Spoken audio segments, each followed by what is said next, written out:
There are many themes which emerge within the Bible and with the broader Christian tradition itself. Many of them are controversial, and one we want to look at today, Brad and I, is the issue of eternal punishment and universal salvation. This has become, for many, one of the litmus tests of whether you're in or whether you're out, the position that a person takes on this issue. St. Augustine is one of the great Western theologians, and his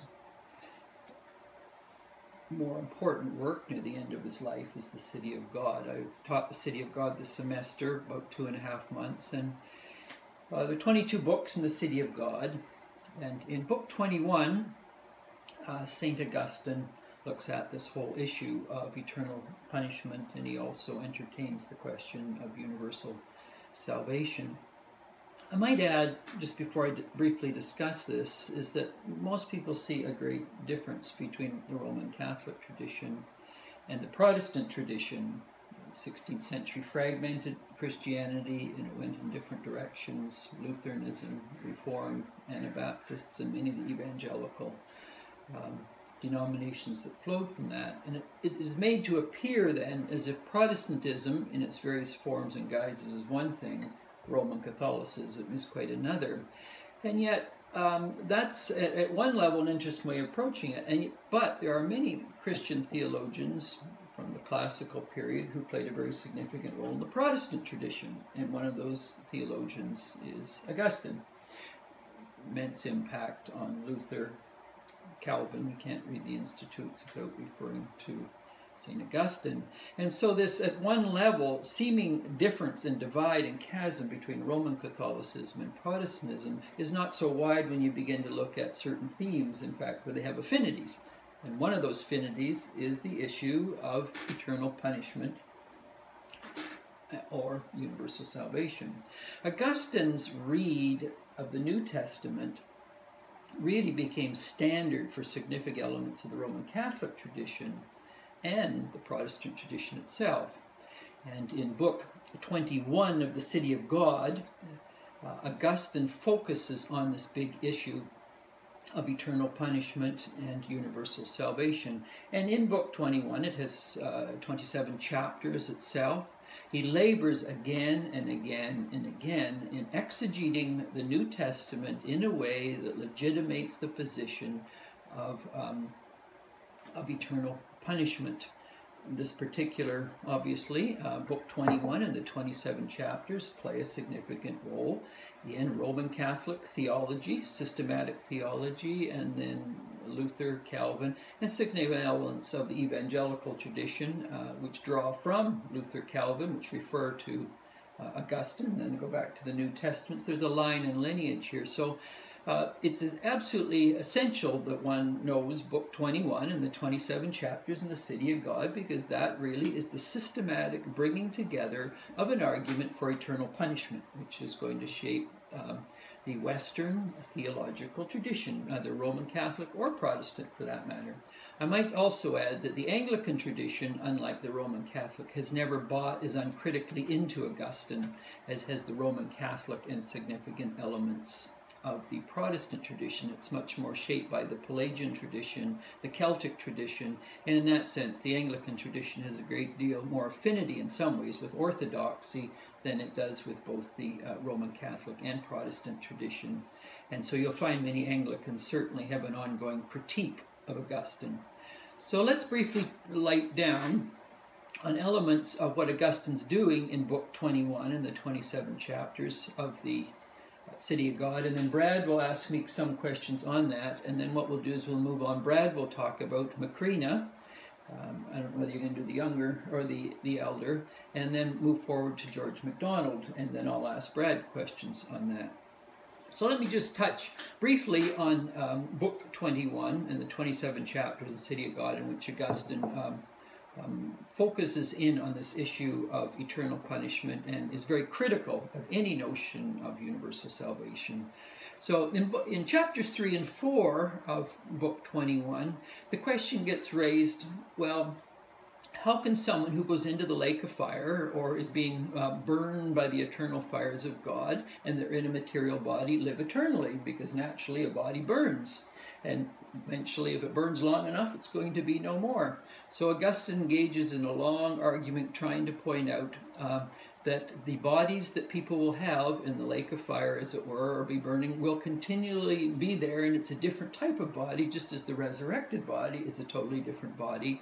And he draws from a variety of Greek and Roman myth and Pliny to point out that, in fact, there are bodies that are not extinguished, that do not disappear. And so he engages, as it were, the materialistic argument, pointing out that those who have not accepted Christ in this life will burn eternally, and this can be justified, proved through a variety of arguments. He then moves on in Book 9 to look at the nature of eternal punishment and how that takes place in the fires that people live with unremittingly, and how this is, in one sense, the act of the mercy of God for people who do not change in terms of their understanding of God, of Christ.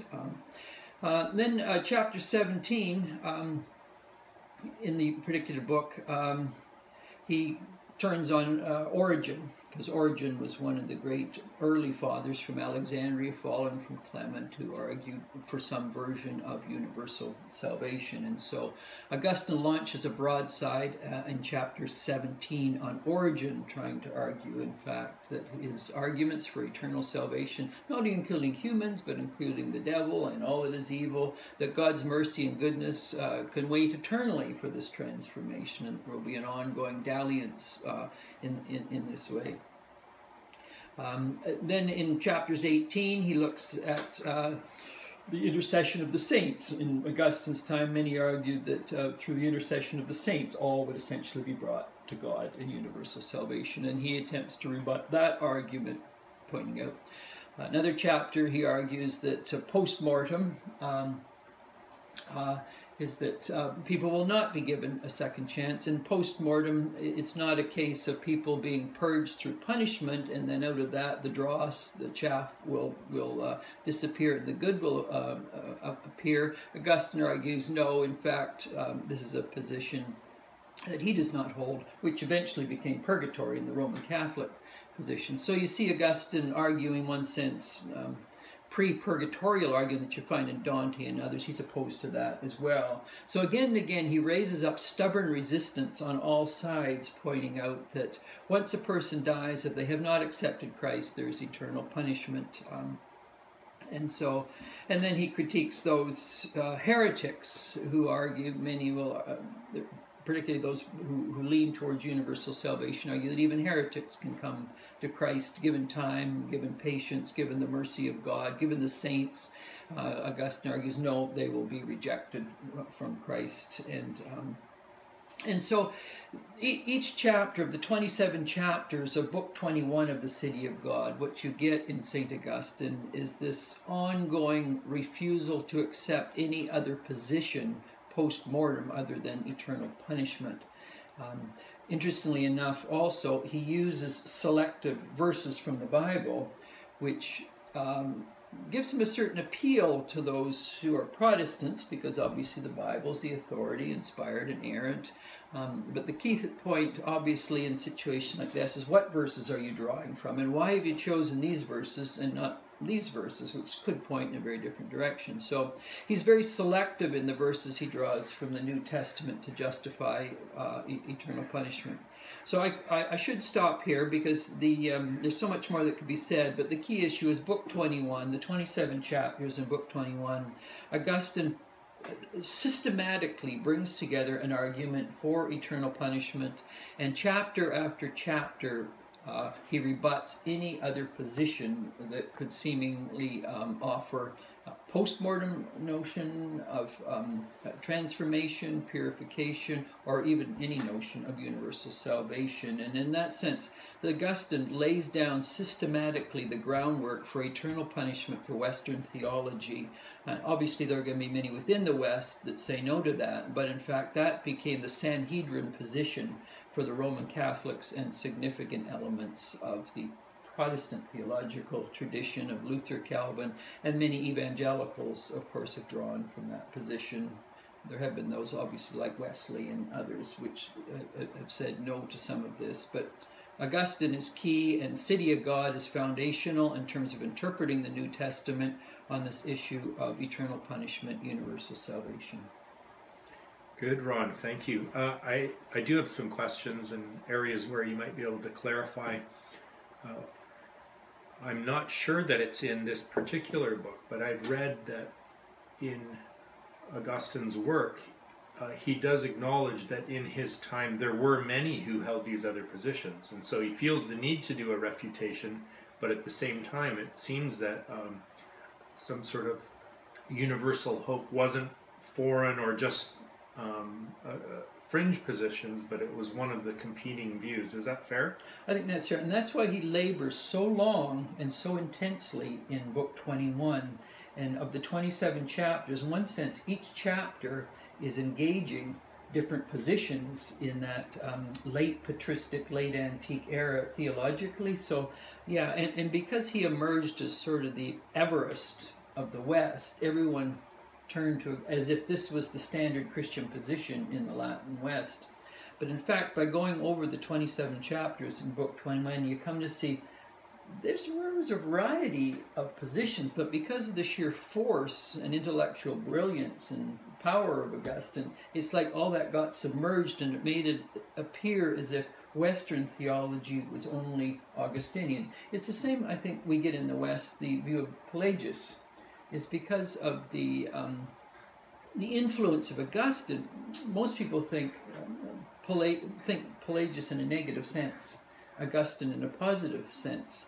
Why is that the case? Well, this is a certain read of a period of history which has distorted one position and idealized another. So, yeah, I would say definitely, and that's why you have these 27 chapters. In one sense, each of the chapters is a particular position going on at the time of Augustine. Okay, and now these weren't just theological positions or concerns. It seems to me perhaps he had a pastoral agenda as well with this. Would that be true?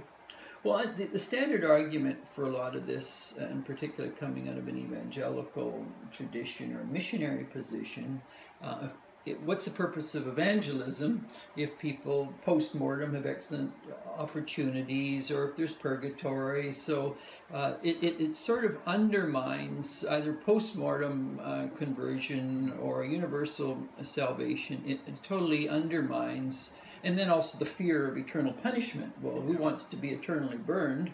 Well, most wouldn't unless they're a few bricks short of a load. Then they well, obviously, out of fear more than anything else, make this turn. So he's seeing a danger in that, and so on. It also seems to me that one of these arguments had been, well, then why do we pray for the dead? And then, in retrospect, Hans Urs von Balthasar, in his book, Dare We Hope That All Be Saved, his angle, or how he critiques Augustine is that Augustine saying, well, no, we don't pray for all the dead, we only pray for the elect. In which case, why are we praying for the elect even? It's like, well, perhaps there is a rule in terms of purgation, but it's not for to give us any hope for the damned. They're part of the mass damnata that never actually has been called to life at all, and so it's no use or no good praying for them. Does that seem true? Yes, yeah. And of course, once you get into the argument of election and double election, then of course the prayer and everything becomes problematic. And depending on how a person understands election, double election, foreknowledge, these sort of discussions, things like prayer, even evangelism. What's the purpose of it? If people are elected, chosen, and so yeah. So Augustine again. How he gets his issues of election is again a case of cherry picking with biblical texts, because you can find those texts in the Bible, but it's how you interpret them and balance them off with other texts and interpret them in a more nuanced way. There's an interesting debate in Jerome was a little older than Augustine, and the younger Augustine had once written the older Jerome some questions on Galatians. And he wanted to know the right interpretation, and Jerome said, well, there's this perspective and there's this perspective. And Augustine said, well, what is the real interpretation? Well, Jerome said, that's the issue, isn't it? And so you'll often get in Augustine, I mean, you have a certain theological and philosophical sophistication, but there's also a certain need to have everything systematically put together, and this is what he's doing with, say, in book 21, he's giving the answer. Yeah. Whereas others would say, well, you know, there's other verses here, and there's others, and as you mentioned earlier, all these 27 chapters are about different positions in his time. Right. So he gets into this corner where he's making declarations. Some must be damned. And that brings him to the brink of sort of this double election, some for damnation, and de facto it is that. Now I'm wondering how, like when you do something like that, and then it seems to me we have inherited some of this, where so some of our Reformed scholars today, or at least preachers, would very much echo what Augustine is doing and saying, look, because it's eternal conscious torment, but it can't be in a corruptible body, we need to be resurrected into incorruptible bodies that are eternally regenerated to feel the flames. A skin suit that has nerve endings that can suffer this torment. Whereas even, I'm not even sure, like someone like Calvin would probably say that's going too far, that some of these things are more to do with spiritual torments, not literal flames on literal skin cells and so on. But it does feel like an echo of some of what you've described. Some of the early chapters in book 21, you get the sense that because as I mentioned earlier, those who are arguing that if a person's being burned by fire, then the body will burn up. So then that ends the argument of eternal punishment physically. And so he goes, for 2 or 3 of the chapters, he's involved in this very sophisticated argument to point out, no, they are going to have bodies that can be eternally burned. And you can see how more what we would call right-of-center theological positions attempt to justify this level of eternal torment through very, some are crude, some are subtle arguments for having a physical body that can perpetually feel the pangs of fire on them. And so I think anyone who wants to get a sense of varied arguments for eternal punishment using the Bible to justify it, certainly book 21 and the 27 chapters in it is foundational for understanding a key element of Western theology. Yeah, so it seems to me that those who are currently working through this debate again, you know, we have Zondervan has a new edition of 4 Views of Hell that's just come out, and it includes eternal conscious torment, annihilationism or conditionalism, some form of purgatory, and then a kind of Christian universalism. That really, those involved in that debate, you would probably argue, they really need to at least see what Augustine has said about this stuff. Just as I'm going to say, you know, we shouldn't really talk too much about this if we haven't checked in on Gregor of Nyssa and what Macrina told him. Well, that's a good question. We'll come back to part 2 with that. Right. And I'm just going to